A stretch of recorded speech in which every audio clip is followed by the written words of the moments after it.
Hello and welcome, Exiles. Oh, wait a minute. I'm not Captain Lance.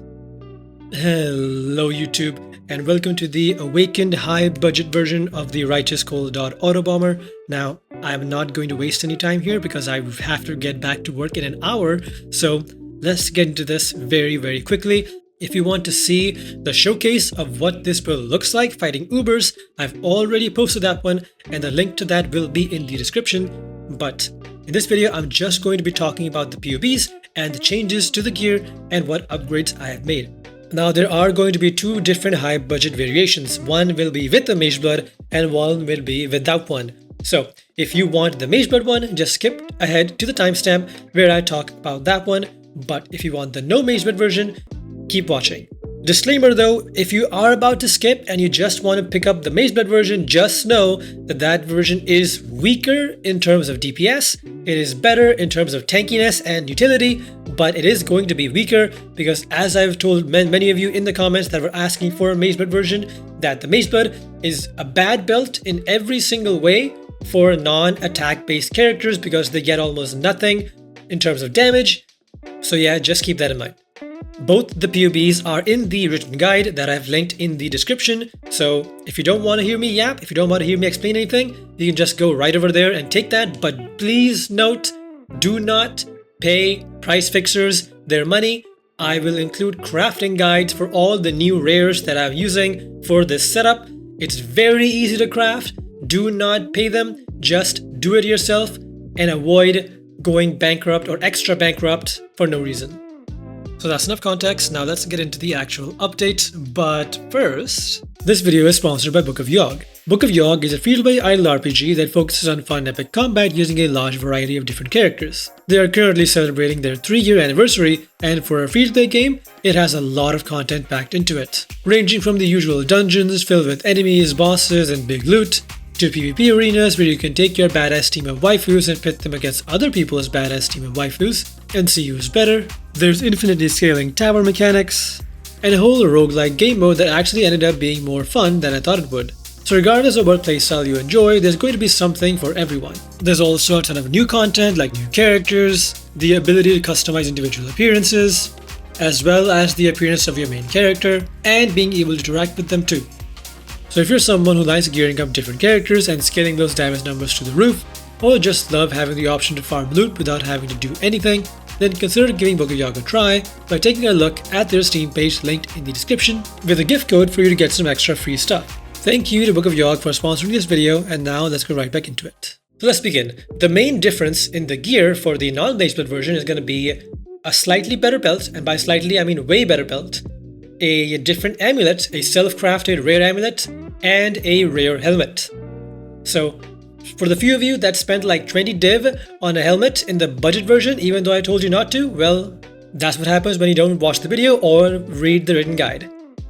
But anyway, so I will go over how to craft this in the end, not right now, but just know this is a Shaper Elder influenced helmet with Conk Effect and Hypothermia as the two modifiers. So this is effectively making your vortex into a 6-linked vortex in your helmet, which is very nice.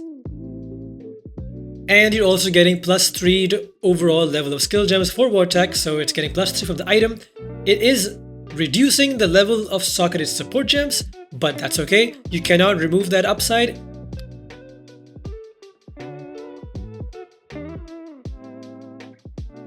Now, I'm not going to explain how to craft this in detail right now. I will do that in the end of the video, but just TLDR, this is a Shaper Elder influenced helmet. You take a Shaper base and you take an Elder Archdemon crown, you smash them together with those two modifiers, Conk Effect and Hypothermia, and that is how you get this super deterministic way to craft.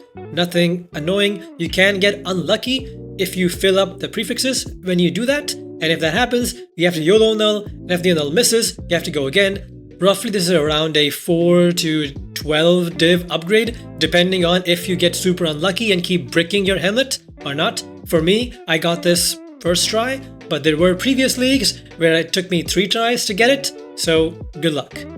The next is the amulet. Now this is a super deterministic craft. You literally cannot mess this up.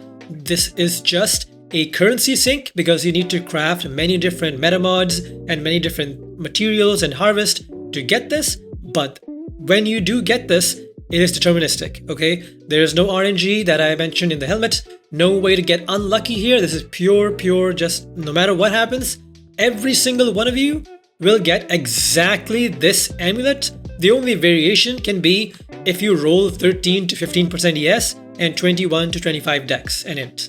And that's the only variation that can happen. Everything else will be exactly the same. Next is the belt. Now this is a Shaper Crusader influenced belt with percent ES, percent increased ES from equipped body armor, and flat ES natural. So this took me around 500 dense fossils to get, and then I reforced defense to get the ES recovery rate on the suffix. I'll talk about this in more detail in the crafting section, but just know this is just a time consuming craft. You just have to keep on clicking dense fossils until you get to this point. Now everything else is the same. The ring, the wand, the shield, the gloves, the boots, all of it is the same. The body armor I did upgrade. It's the same body armor. All I did was I used tailoring orbs to get the implicit over there for increased defense. You don't need the reduced resistance mod magnitude one on top of it. That is just the one that I rolled. And I was like, I mean, I already have res cap, so I don't need that. So I don't care about the downside. So I kept this, but for you, if you get 8% increased defense, that's good enough. For the suffixes, I did slightly reroll them with Eldritch Chaos to get tier 1 regen life instead. I have tier 9 int, which hurts my soul, but I got lazy and I'm not gonna reroll over that. And then on top of that, I have regen ES while near a rare or unique enemy for even more recovery. One main thing to note though is going to be this ring. Now this ring was a very big problem point in the previous video, even though I specifically fully explained an alternative to this ring in the written guide. So many of you paid up to 50 div for this one ring because of price fixers, even though I told you not to, but hey, no one listens. So bye-bye currency. But again, this ring, now for the high budget version, you have to corrupt it. Yep. Because in order for the Bloodline Ascendancy to work, you need 4 corrupted items, and since our previous corrupted items are now rare, our amulet is now rare, our helmet is now rare, you really don't want to corrupt these, so you'll have to corrupt this. In theory, you can corrupt your helmet, or you can corrupt your amulet if you want to, but then you will have a chance to delete the amulet or the helmet. Now it's up to you. Whatever is the most expensive thing, don't corrupt that. So if you are using a Hungry Loop in the left slot, you can just corrupt that. Or what I would recommend, honestly, is you corrupt the helmet, because that is technically the cheapest and the fastest to recraft, because all you have to do is grab 2 bases and smash them together. That's literally it. So corrupt your helmet, or if you want to, you can corrupt your ring too. But just know that you will need 4 corrupted items, so don't be asking why suddenly your Valco Snap doesn't have charges anymore, because you went down from 4 corrupted items to like 2. The next change is going to be on the passive tree. Now there are no pathing changes, the tree is still exactly the same, all the clusters are the same. The only difference on the tree is we are using slightly more expensive jewels. So I have a Watcher's Eye with Malevolence, dot multi, and Vitality Regen. Now, if you're someone that is struggling with bleed, if you don't have enough regen, if your build is for some reason weaker, even though it shouldn't be, because, I mean, if you followed everything to the dot, you should be the exact same as me, and I don't have any issues with bleed. But if you do want to be immune to bleed, you will get a unaffected by bleeding while using Malevolence, and that'll solve bleeding completely. So there you go. Along with that, the 2 actually potentially basically impossible to get jewels are going to be the Forbidden Flesh and Forbidden Flame. Now these both have Frigid Wake. I'll show what that is in the POB, but these currently at the time of recording, there are 40 of these each on trade, so only 40 of you will actually be able to grab this. But don't worry, even if you can't get this one, there is another one that you can get. It's slightly more expensive, but it is also really good damage. And if you cannot get the Forbidden Flesh jewels, because again, this is just something that is very rare in the economy always, then you can just keep on continuing to use your rare jewels there. It's okay. It's not a massive increase of damage. It is a noticeable one, but again, it's not the end of the world. You can just skip these and just keep your rare jewels in there, and that's fine. And that's basically it. There are no other changes to your character's gear or your passive tree or your tendency or anything of the sort. So it's a super smooth upgrade to the higher budget version. The final change is to the support gems. This is a simple one. It's just awakened support gems instead of normal ones. So awakened Search Affliction, awakened Ele Focus, awakened Control Destruction, and awakened Control Destruction in the helmet as well. The final change is with the aspect of the spider that is giving you an extra aura. Now this aspect, if you don't know, it is just a thing. Let me show you here. This periodically, which is every second, applies a spider web to nearby enemies. And that spider web gives that enemy a 5% increased damage taken debuff, which is a 5% more damage buff to us, sort of. Okay, so this in 4 seconds, if you're near something for 4 seconds, is roughly a 20% more damage increase. But this is a resurrection aura that takes mana. So that means we had to drop one of our auras to be able to fit this in. And I chose to drop Arctic Armor in the glove slot because Arctic Armor, honestly, you have to stand still to be able to benefit from the damage reduction that it gives. And majority of the time, you are not standing still. Like the whole point of this is to have Val Cold Snap going and to keep moving at all times. So turning it... So standing still sort of just felt dumb, and because of how much damage I have now, I no longer need to spam my abilities at all. So it just felt kind of dumb to stand still when you're supposed to always have the ability to move, because you don't need to spam anything. So that's why I removed Arctic Armor and I replaced it with Frost Shield instead. Now Frost Shield is very nice. Now this gives you just a massive amount of extra EHP just for existing. Okay, so you just pop this on and in 1 second it will reach 4 stages, roughly 1.2 seconds. And when it is at full stages, you essentially have an extra 15,000 or something Fizz Max hit. You have just a bunch of extra EHP because half of the damage that you are going to take is going to be taken from your Frost Shield instead. So it's very nice to just reach the boss, drop this shield, and you can run circles inside of the shield, right? That's the best part. You drop your skills like this, and Cold Snap, and then you just walk around, right? Because now you have so much damage that you don't need to spam skills, you can just walk around them.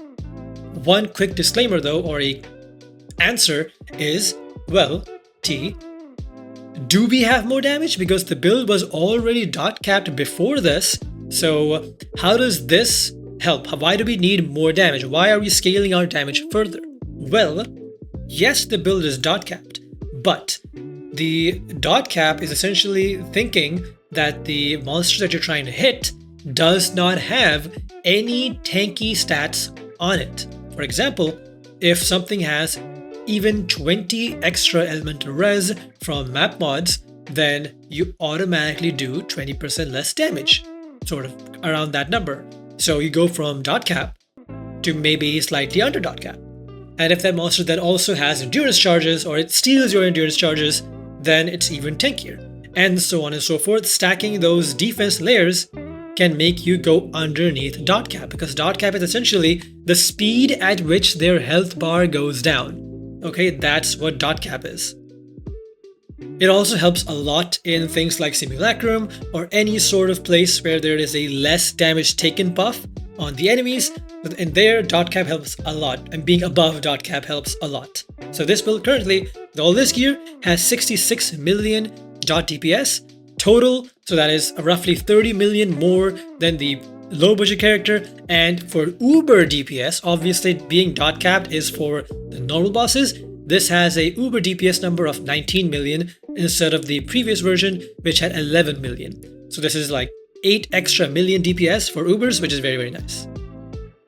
So it just sort of felt wrong to stand still. So that's why I removed Arctic Armor and I replaced it with Frost Shield. Frost Shield is very simple. You pop it on, forms a shield. This shield drains your ES for like 1 second and then places this dome. And this dome has a bunch of health and it takes damage instead of you, a portion of it. So you can see here that it takes 20% damage from enemies that are inside the dome, and 60% of damage from enemies outside the dome is taken from the Frost Shield's HP before your own. So it just gives you an extra buffer health pool. This says Frost Shield has 1800 maximum life per stage, and it gets 4 stages, so that is roughly 7200 extra HP, quote unquote, that you have. So very nice. This is how I tanked the Uber Shaper Slam in the showcase. So yeah.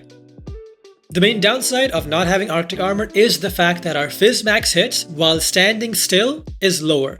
So what I just said about the Uber Shaper Slam, I was only able to tank it because of Frost Shield, but without Frost Shield and without Arctic Armor, that would have one-shot me. With Arctic Armor, it would not have one-shot me as long as I was standing still. But if I was moving, one Shaper hit me with this Uber Slam, I would get one-shot. So again, it's up to you. You can ditch Aspect of the Spider if you don't want more damage. You can stay with Arctic Armor.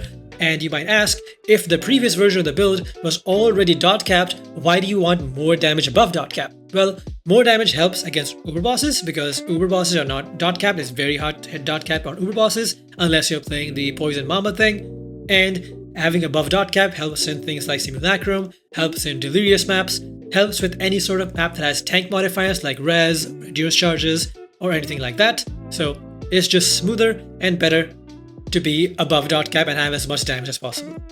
Last but not least, it's a awkward change, and that is the Anime Guardian. So let me summon him again because he's not here. He gets in the way. So if you see, he now has some different clothing. That is because his body armor before was a doppelganger's guise that was giving him a bunch of regen when he got hit.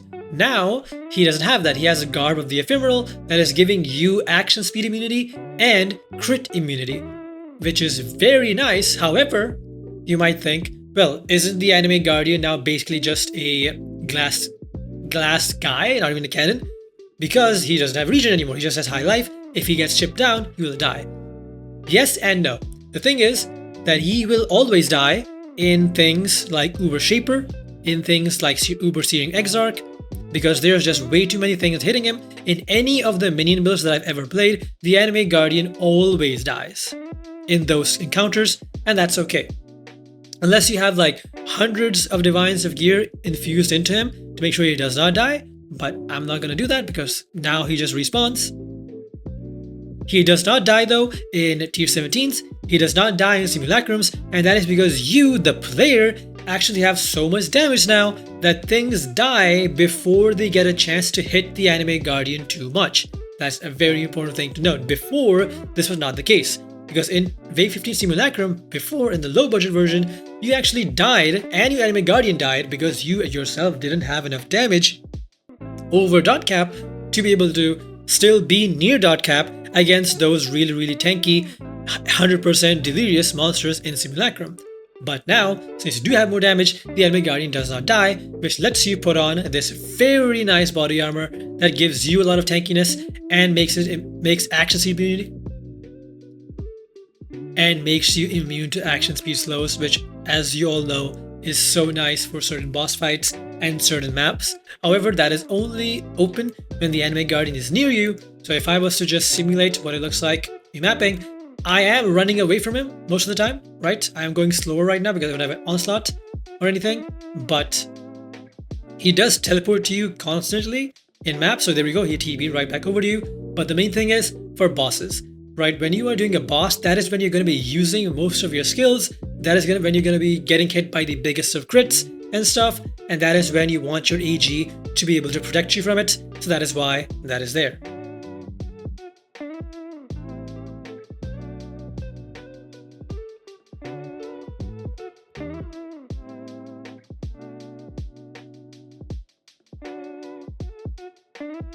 The final upgrade is actually the Anime Guardian's gear, but that I'm going to show you in the POB because I can't really show that over here.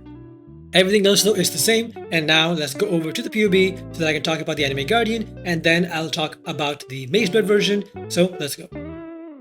Alright, here we go. This is the POB for the high budget version without the Mageblood. As I said, this is around 63 million DPS, but again, that is above dot cap, and for Uber DPS, it is around 19 million, I think, yeah, 18.9 million Uber DPS. That's very nice.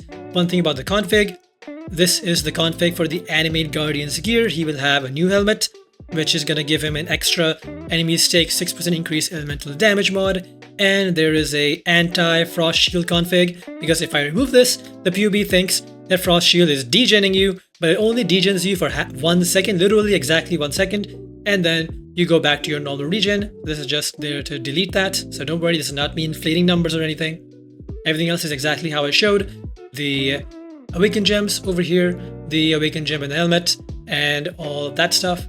So for the Anime Guardian's gear, there is a folder section right over here, Anime Guardian gear. Go into this and you will see all the gear that he has. So the gear, the same gear is the weapon. It is still Sign of the Sin Eater to pull elemental ailments from you. The shield is still a Recover ES on block shield with increased chance to block, Shaper Shield. The helmet is the new one. This before only had nearby enemies have minus 9% to cold res. Now it also has nearby enemies take 6% increased elemental damage. The way you make this, take a Shaper helmet, take a Redeemer helmet. One has minus 9% cold res, one has the 6% increased ele damage. You use a Awakener Orb to then slam both those items together, and then you will get this. If you have an open suffix, craft life regen rate on that and you're good to go. If you're confused about this step, there just go to the written guide in the Anime Guardian gear section, and I'll have this explained in more detail there.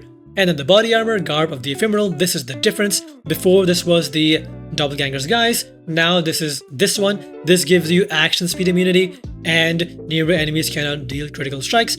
As I said, you just have as a player so much extra damage now that you can afford to have something on the Anime Guardian that is not purely focused on defense, because you're going to be killing everything before it has a chance to hit the Anime Guardian much. Now, that doesn't mean that he will never die. He can still die, but majority of the time, he will not die as long as you, the player, are doing your job, which is killing stuff fast enough. The gloves and the boots are still the same. Any corrupted implicit, elemental weakness on hit, and Windscream. And now let's talk about the Mageblood version of this character. Again, as I mentioned at the beginning of this video, the Mageblood version is going to be weaker in terms of damage. It will be better in terms of utility. But as you can see, the damage, it is 39 million DPS, so only 4 million above. So it's literally like 25 million DPS less than the non-Mageblood version. However, it has full block cap without needing to rely on the shield to block a spell first. It is CI, so you are immune to chaos damage. It is immune to bleeding and corrupted blood. It is immune to stuns. It is immune to all ailments thanks to Storm Shroud and this. And you have the option to put in a Quicksilver Flask into any of these slots over here, as long as you don't have any resistance issues, which you shouldn't. And then you will go fast too. Now, what exactly changed and how is this setup set up? Well, first of all, since you are going without the coruscating elixir flask because you're using a Mageblood, you have to drop the low life setup. So you can no longer use Pain Attunement, and you have to drop RF, because if you are not going low life based with the pink flask, then RF needs you to have above 1 life. And if you don't go CI, then you'll have a very low amount of life and chaos damage will kill you. So you need to go CI if you're not going low life with the pink flask. So again, this is gone, 30% more spell damage here. RF is gone, that's another 30% more spell damage. And that is what's leading to this very low comparative damage number over here. However, there are other things that are still boosting this number back up, because without those, this will be even lower. So first things first is that because we are no longer using the Trader Keystone, we can use a different Timeless Jewel, and that's going to be a Elegant Hubris instead. Now, you don't care about the what it's commemorated by, nothing, no keystone stuff. It is just the passives. So I'm going with Slumlord passives, which is minions deal 80% increased damage over here and over here. So that is 160% increased damage because of Spiritual Aid over here, making that minion damage also affect you. And I'm getting 12% chance to block attack damage, and that is how I'm reaching block cap over here, along with also pathing over here to get block over here, pathing over here to get block over here, and changing my anoint to get block over there. So that's why I was using the other shield before, because without that shield, you have to just walk all over the place to get your block chance. Now you might be asking, why did I get rid of the shield? I could have just kept the shield and not have had to invest block. That is because I have chosen to switch out the shield for a big energy shield with recover ES on block. This sort of goes around the fact that we are no longer using a coruscating elixir, so we need more ES to make CI feel really good, and also by dropping the crystal belt, the ES is also being just deleted, right? Because with that belt, it's like roughly a 1500 ES loss, so it's gonna hurt a lot to be that low ES, so you need to have a very high chance to block and a very high chance to recover that ES when you block to be able to feel smooth and comfortable. So that is why I've done that. But if you want to, you can continue to use the old shield. It is completely up to you.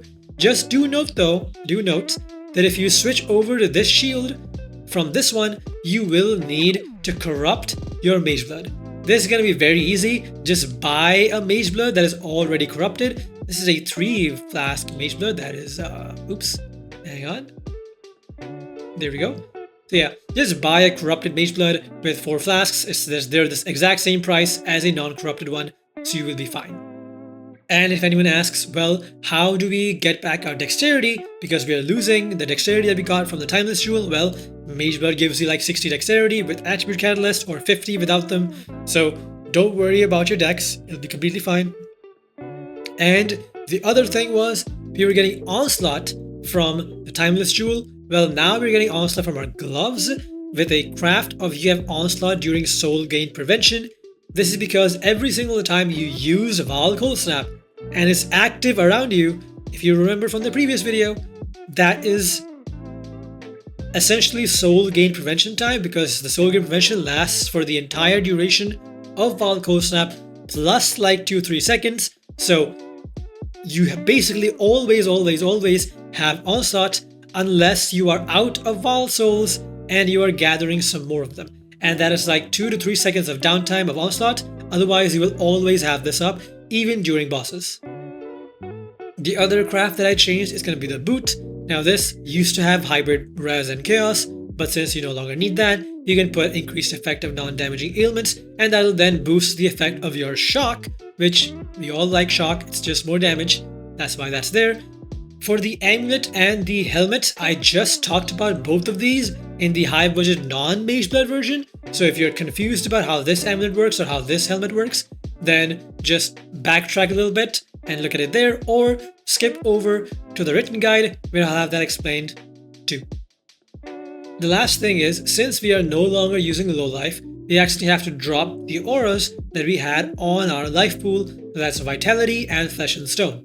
So since we are losing flesh and stone, I have chosen to use steel skin with automation instead, to just have an automated guard skill. It's just an extra 1711 damage that you're mitigating. Now, I do have this set to always on. You can turn this off. It's whatever, it's like 3000 extra fizz max it. But this will be up roughly every 3 seconds for like 2 seconds-ish. So it's good. It's not the best, but it's the only thing you can do without having to use any sort of defense auras. Last but certainly not least is going to be Val RF. So you can't use regular RF, but you can still use Val RF. It'll just sacrifice a bunch of your ES, and then you will regen that ES back through our 1000 ES regen. So it is still good to use this. It is 20% more spell damage. And do note that this damage number over here, the dot DPS that you're seeing over here, this includes Val RF, because when you go up to a boss, since you now have a bunch of guaranteed very high block, right? Guaranteed very high block and recover on block, it is somewhat safe to use Val RF even in dangerous situations. So that is why this is ticked on. Without Val RF, if you don't want to use this ever, you will not be dot capped, unfortunately. It is just the reality, because if you want to use a Mageblood, this is the sacrifice you have to make. You have to be way less damage. So take with that what you will, but yeah. Again, I hate this belt, but for those of you that want to use it, there you go. But yeah, that is going to be all of the changes and the things that you will need to do. So that's it. That is everything. I've talked about the non-Mageblood version. I've talked about the Mageblood version, but now I'm going to very quickly talk about how to craft the helmet, the amulet, and the other belt, so this one. So let's quickly go over there and check that out. So the crafting actually took way longer than I wanted it to, so I can't include it in this video because it'll get way too long, but I will leave an unlisted video link in the description of me teaching the amulet craft, the helmet craft, and the belt craft. So if you are someone that struggles with crafting and you want a super handheld version of it, then just go click that video in the description of this one. It's also going to be linked in the written guide. If you're from there, then check that out over there. But yeah, it'll teach you everything. It'll be a different video, and that's all. With that being said though, this is now officially the end of the Cold Dot character. No more updates, no more nothing, and probably the end of Path of Exile 1 videos too, because now Path of Exile 2 is out. It's not really looking like the best Path of Exile 2 league, but I mean, it's kind of fun, so I'm going to be focusing on that now. But that's going to be all from me. Hope you guys loved Cold Dot as much as I did, and I'll see you all in 2 months if you're Path of Exile 1 only players. Thank you all for the fun ride. Bye-bye. And a huge shout out to all my patrons: Axel Jacobs, Bridgeburner, ZeroXCC, Creative Extent, Darkar, Grimmergar, Guiz, Hayden Modilo, Infamous, Crass, Looter Israel, Mayar, Nom, and Scarface. Thank you all so much. The support during this Path of Exile 1 month was amazing. Now I hope you guys are Path of Exile 2 players too, and I'll see you all there. Bye-bye.